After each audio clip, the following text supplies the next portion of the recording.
Welcome. I'm so glad you're here. And I'm especially happy that you got here early. My name's Deborah Ann Davis, and this is the Science Behind Happiness webinar. So while we're waiting for the others to join, why don't you go to the chat and tell me where you're from and how you define happiness. We'll be getting started in just a couple of minutes. Like I said, my name is Deborah Ann Davis, and I am a speaker, an educator, and a trainer. I taught high school for 27 years, and now I work with parents and helping them navigate the relationships with their teenagers. Part of good parenting is taking care of yourself, and so this webinar is about how to raise your level of happiness, and also, of course, can be applied to other people in your family. I wanted to say thank you for being here. So I'm also the author of the book, How to Get Your Happy On, and I'm offering you a free copy of that today. So basically, I've been married for a very long time to a very nice man, and he was actually my high school boyfriend way back in the day. We had a very difficult year this year because he lost the use of his arm. And it turned out that our insurance wouldn't cover the operation that he needed. And we just simply didn't have $65,000 in chump change sitting around. So our daughter put a GoFundMe campaign on the internet.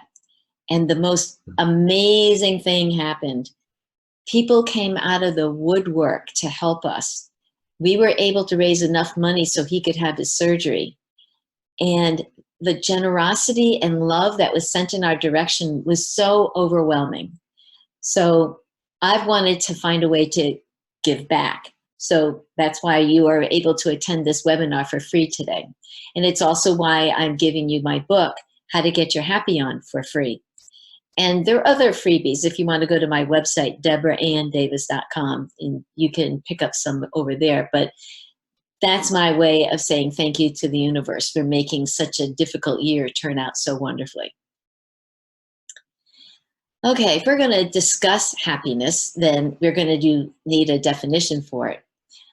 But I would like to say that personally, I find it a little distracting to see the person with their hands moving around while they're talking. So what I'm going to do is I'm going to get rid of that little box up there that has a picture of me in it. And that way you won't be distracted and you can pay attention to the content. And I'll bring it back again towards the end of the presentation. There.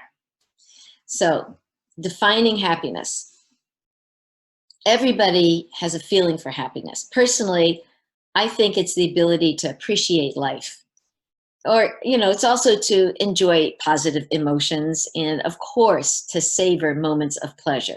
That's totally significant to me. However, the dictionary defines happiness as being the state of being happy. Come on, people. Every middle schooler knows that you can't use the word in the definition. We could do better than that. So, according to Dr. Ruben Kodam, he describes happiness as being a happy person experiences frequent positive emotions such as joy, interest, and pride. And he or she experiences negative emotions such as sadness, anxiety, or anger infrequently. Well, that makes sense. Gandhi said, happiness is when what you think, what you say, and what you do are in harmony. Well, you can't argue with that. There's a lot of different ways to look at happiness. So I've already asked you, how would you define happiness? Here are a few other approaches. Going way, way back to Aristotle. He said, happiness is a state of activity. Well, I know I'm happier when I'm active. And that's really cool. But Socrates is the guy who has a position in the history of happiness because he was the first Westerner to argue that happiness is actually obtainable through human effort. You can make yourself happy. Take Michael J. Fox with his situation. He said, My happiness grows in direct proportion to my acceptance and in inverse proportion to my expectations. I totally agree with that. When asked, Eleanor Roosevelt said, the three most important requirements for happiness are a feeling that you have been honest with yourself and those around you, a feeling that you have done the best you could, both in your personal life and in your work, and the ability to love others. So which one of those comes closest to how you would define happiness?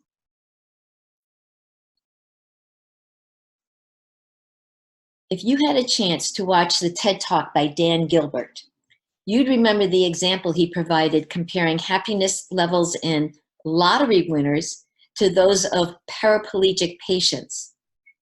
You'll never guess what he found. After only 3 months of living with change, both groups had reverted back to their former levels of happiness. Does that surprise you? I was surprised. I figured people who won the lottery would, automatically be happy for the rest of their life. But it turns out that's just not true. Gilbert discusses the prefrontal cortex, which is located in the brain. Now, that is probably the coolest part of the brain.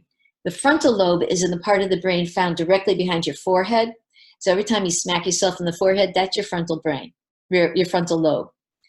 And it's responsible for learning, personality, decision-making, and behavior. It's the thing that develops last in our brain. It's the reason why we did what we did when we were teenagers, and why our kids do what they do. The prefrontal cortex is part of the frontal lobe. It's an experience simulator. It allows us to imagine experiences without actually having to experience them.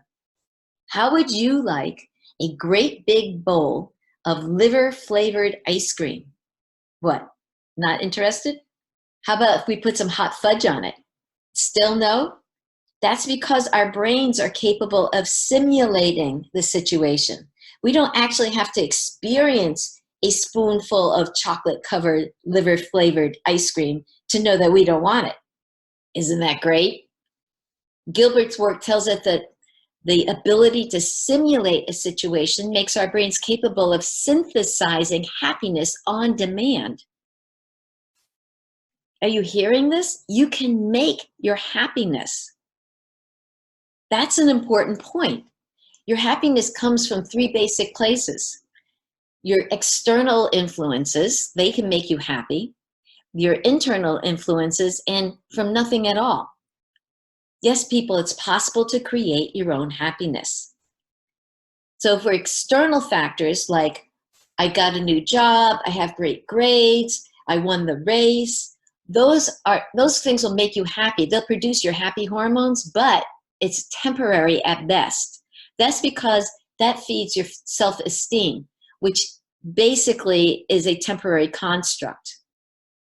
The second one, which is the internal factors that create happiness, they're more enduring because they are yours. They feed your self-worth, and they are what you believe about yourself. The third one is nothing at all. Your body will produce happy hormones from nothing at all. You can make it do that. Turns out that your body doesn't know the difference between pretending to be happy and being happy. It creates the happy hormones regardless. Let's talk about the happy hormones.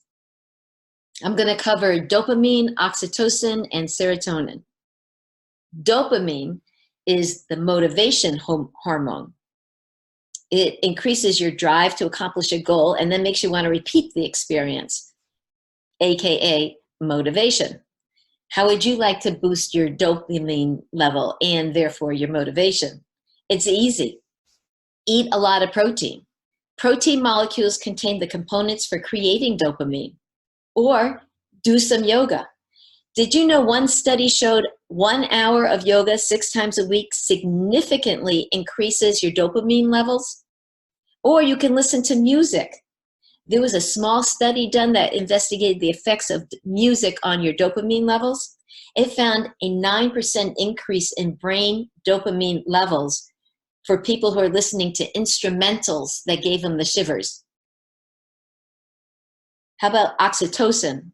That's the cuddle chemical. It provides feelings of love and trust. It's released upon physical contact, but you can boost it other ways too, like giving a gift when you don't expect one in return. That'll give you a shot of oxytocin. Or go get a massage. That prolonged physical contact releases the cuddle chemical, makes you feel feelings of love and trust and boosts you. Or go hug and cuddle some loved ones.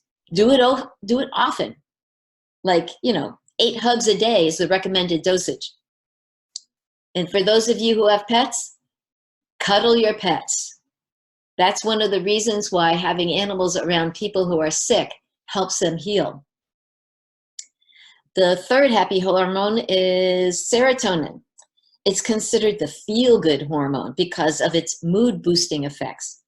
You can give yourself a feel-good boost by going outside and getting some sunshine.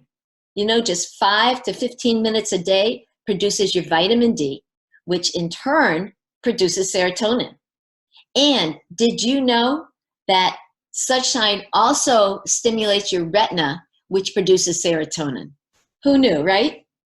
Doing some low intensity exercises, such as going for a walk, helps. So does meditation. Meditation relieves stress and promotes a positive outlook on life, and both of those greatly boost your serotonin levels. How about rubbing your belly? Ever catch yourself rubbing your belly? Serotonin is mostly produced in your gut.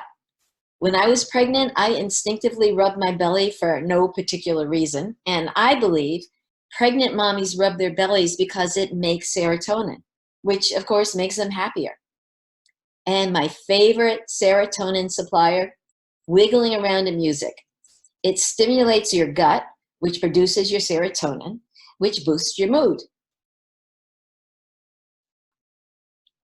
So there have been lots of studies done on happiness, which is where we have all that information about the happy hormones. And the longest one was done by Harvard. Robert Wallinger is the 4th director of what may be the longest running study ever, the Harvard Study of Adult Development. This study has followed 724 men for 75 years, ever since 1938. Half of them were Harvard College students, and the other half were from the mean streets of Boston. So every 2 years, the researchers get together with them, and they conduct interviews, and they obtain their medical records, and they complete brain scans. So according to Wallinger, the clearest message that we get from this 75-year study is this: good relationships keep us happier and healthier, period. This incredible study proves 3 important points about happiness. Lesson 1, social connections are really good for us, but loneliness kills. People who are isolated but don't want to be suffer from poorer health and are less happy. The more socially connected someone is to family or friends or community, the healthier and happier they are, and they live longer. Then there's lesson 2. The second major revelation from this study was about the quality of relationships. Good relationships protect our brains. Men who had had relationships where they could depend on the other person, they had sharper memories longer. And lesson 3, living in the midst of good, warm relationships protects our bodies. The people who are the most satisfied with their relationships at age 50 were also the people who were the healthiest in their 80s. So the conclusion, it turns out it's not about wealth or fame or working harder. Good, close relationships are what our health and well-being depend on. Okay, so we know that having good relationships is an important ingredient for being happy and healthy. But how do we develop good relationships? Here are 3 ideas. First, reach out. Reach out to your kids. Reach out to your spouse or to a relative. Reach out to a friend you've lost touch with. Or how about the parent of your child's friend or a neighbor? You'll be so happy you did. Second, try joining a group of like-minded individuals. Have you ever heard of meetup.com? Whether you want to join a walking group or learn a new skill, you can just go to the website and put in the subject line, whatever it is that you want to learn, and they will show you where there are people who do that near you. The third thing is reinvent your approach. This can be as simple as replacing screen time. I don't care if it's your TV or your computer or your cell phone, but replace your screen time with face-to-face time. It works with new friends, it works with old friends, and it works with family. So once you get your good relationships, how do you sustain them? That's easy. You can liven up a relationship by doing something new together. Start a weekly game night with other families, or reestablish date night with your significant other. Create a BFF night with a person who's always been there for you. These strategies are the things you want to model for your kids, because that's what you want for them in their lives. So we're going to talk about gratitude, because gratitude is a way to foster a happier disposition. Take the work of Dr. Robert A. Emmons. Many call him the world's leading scientific expert on gratitude. Who knew that there was a leading scientific expert on gratitude, right? But his research shows that people who regularly practice gratitude report experiencing more joy, more pleasure, more optimism, and, you guessed it, more happiness. Surprisingly, practicing gratitude has other benefits, like improving your sleep. When you're rested, it's easier to bring happiness into your household. You can find more from Dr. Emmons on greatergood.berkeley.edu. And you can check out these other practices for becoming more grateful. Start a journal. Set aside time each day to recall and record things that you're grateful for, or just fill it out as you go along during the day, depending on your personality. You can find an online journal at gratefulness.org. A second strategy that you can use is put up Post-its. If you see it, you will do it. I use visual reminders when I'm trying to create a new habit for myself. I was trying to teach myself to say, I deeply and completely love and appreciate myself, but I never remembered to do it. So I wrote it on a Post-it and I stuck it on the bathroom mirror. So every time I saw it, I said it out loud. I have to admit, in the beginning, it was a little embarrassing, but now I can say it smoothly and easily because I believe it. I deeply and completely love and appreciate myself. Alrighty, now, another reason why you can help yourself is by doing mindful behavior. Even things like going through the motions if you're not believing it. If you smile, say thank you, write letters of gratitude, and you're not feeling it, your body can't tell the difference. It thinks it's the real thing, and it produces your happy hormones for you. And don't forget to look for reasons to be grateful in your everyday existence, because that will help you focus on yourself and create a setting for mindfulness for yourself.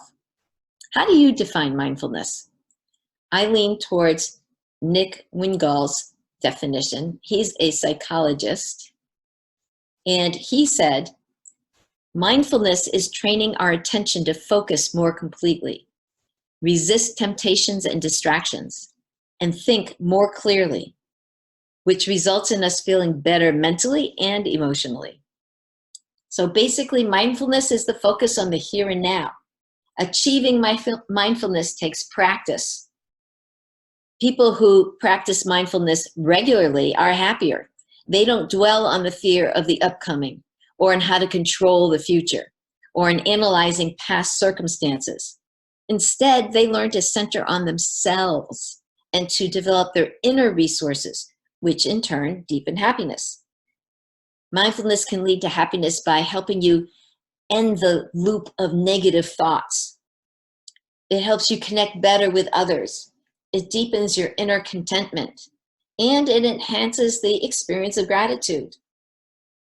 Mindfulness doesn't happen automatically, but with a little practice, we can retrain the brain. The 5 senses exercise is a good way to start. You know, as a matter of fact, let's just do this right now. We have enough time. So the goal of this is to focus on the current moment as you count down.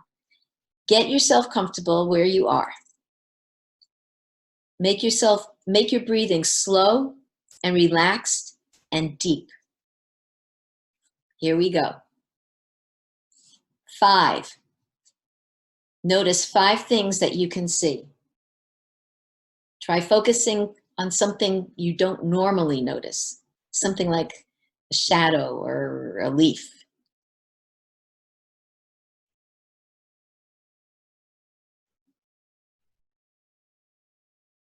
4. Notice 4 things you can feel right now. The texture of your clothing, a breeze, how your body moves when you breathe.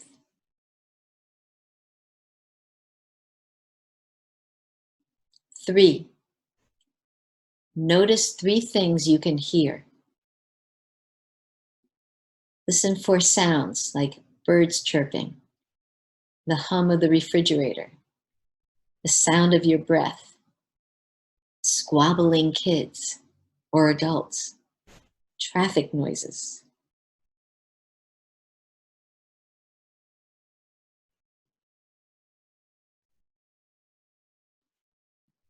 2. Notice 2 things you smell. Try to identify smells you don't normally notice.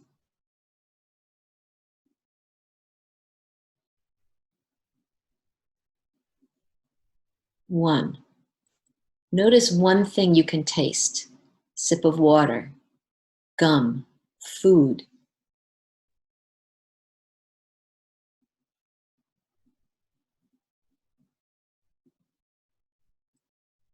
'With your next breath, gently come back to class.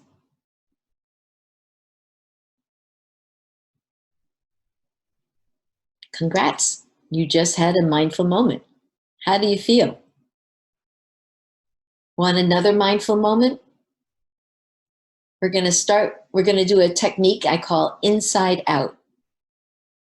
This starts with examining yourself from the inside and expanding. So again, settle into a comfortable posture. Do that same relaxed breathing, slow, deep.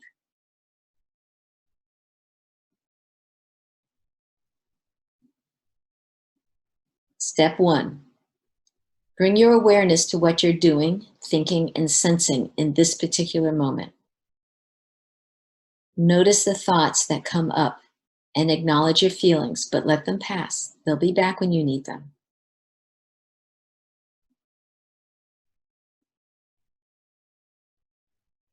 Step 2, bring awareness to your breath. Focus only on the act of breathing and how your body reacts with each breath.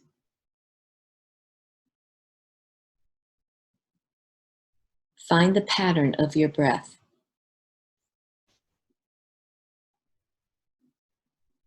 Watch how your chest rises and falls. Listen to the sound of your breath. Feel how your belly pushes in and out. Imagine how your lungs expand and contract. Step 3, expand your awareness outward by relaxing your muscles in your scalp. Relax your face. Relax your shoulders and your arms. Relax your belly and your torso. Relax your feet and your legs. Relax your fingers and your toes. Notice the sensations you are experiencing as you relax, like any aches or tightness, or perhaps lightness. Step 4, expand your awareness to your environment. How does the surface feel under your body? How does the air smell? What sounds do you hear? Now, slowly, gently, take one more deep breath and bring yourself back to our class.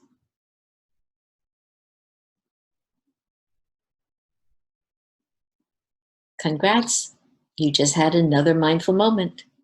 Don't you feel more relaxed? But wait, there's more. Nancy Echthoff is an evolutionary psychologist and instructor at Harvard Medical School. Her research on happiness yields some interesting results, although I thought they were pretty expected. People are happier when they're with other people, when they're active or engaged in sports or focused on a loved one. No surprise there. Echthoff's research simply reflects our profound need to belong. We are wired to pursue happiness, not only to enjoy it, but to want more and more, including the all-important social component that makes us feel like we belong. Plus, happiness is actually contagious. So our happiness has a positive effect on our tribe, and thereby a positive effect on our tribe's friends. That's the ripple effect. Let's not forget about nature. Research is growing on the connection between nature, making us healthier and happier as people. This is biophilia, the nature happiness link, which suggests that we love nature because we evolved in it. There was a study done of 2 groups of recovering hospital patients. One group was in a room that faced a brick wall, and the other group was in a room that looked out on, like, the outdoors and nature and trees and such. The study was done at the same time with both groups, and the people who saw the brick wall had longer stays in the hospital, they needed more medication, and they had more medical complications. Another study was conducted that had people doing something outside for 30 consecutive days. And this one pretty much explains the results of the last study. The participants in this study completed a survey at the beginning and at the end of the study. This was about their perceived connection to nature, how they interacted with nature, and how they felt about their health and happiness. The results after spending 30 days outside, a scientifically significant increase in people's health, in their happiness, and in their connection to nature just by being encouraged to spend time with it. And the big important part, the participants' newfound happiness was even sustained for months following the study. Every morning, I open up the front door and I stick my head out to smell the fresh air. I've instinctively been doing that for as long as I can remember. I take long, luxurious breaths. As I breathe in the morning aromas, a lightness fills me. Time slows down. Urgency and deadlines melt away, just for that moment. Nature calls you back from the chaotic noises of society and replaces them with natural sounds. We become calmer with that moment of peace. The effect of nature on us is so profound, even viewing pictures of nature makes us mindful for that moment. Research has found that possessing wealth and material goods does not lead to happiness, but giving them away actually does. Donating money or spending money on experiences instead of material goods positively correlates with happiness. Studies of people who volunteer their time has shown that they have better mental health and increased longevity. Better mental health. when you give your time. Yes, you can increase your happiness simply by being generous and altruistic, by giving to people in need, or by spending more time helping other people. Here's a whole set of ways that you can give. Cook for those in need. Donate blood. Become a mentor.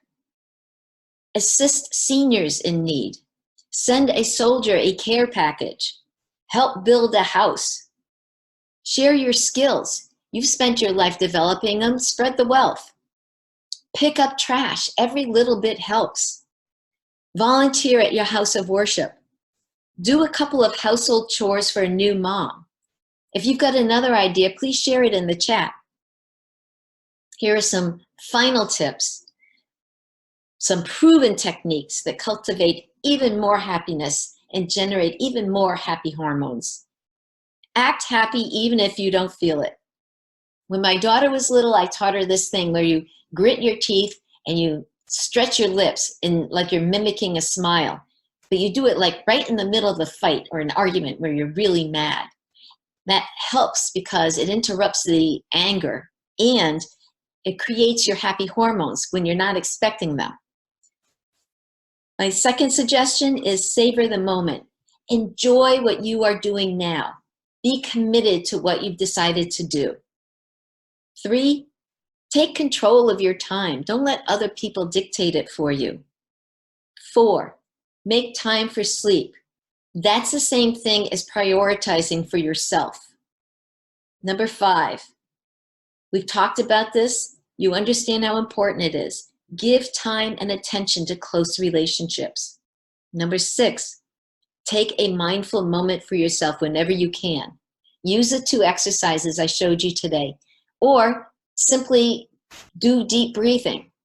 When you get in the car and shut the door, take 5 deep breaths before you turn on the engine. When you arrive at your destination, take 5 deep breaths before you get out of the car. Number 8, like the earlier statement, smile more. Even if you don't feel like it, just do it. You get the benefits. Number 9, say no occasionally. It's okay. They'll get someone else to do it. Number 10, compliment a stranger. You'll make their day, and they'll go make somebody else's day. So now it's time to invoke your superpower. Are you ready? You have the power of choice. That is your superpower. You have the power to choose. You can decide what to accept and what to let go. You have the power to choose happiness, despite what's going on around you. The choice to be happy is yours. It always has been and always will be. You just have to make it part of your life.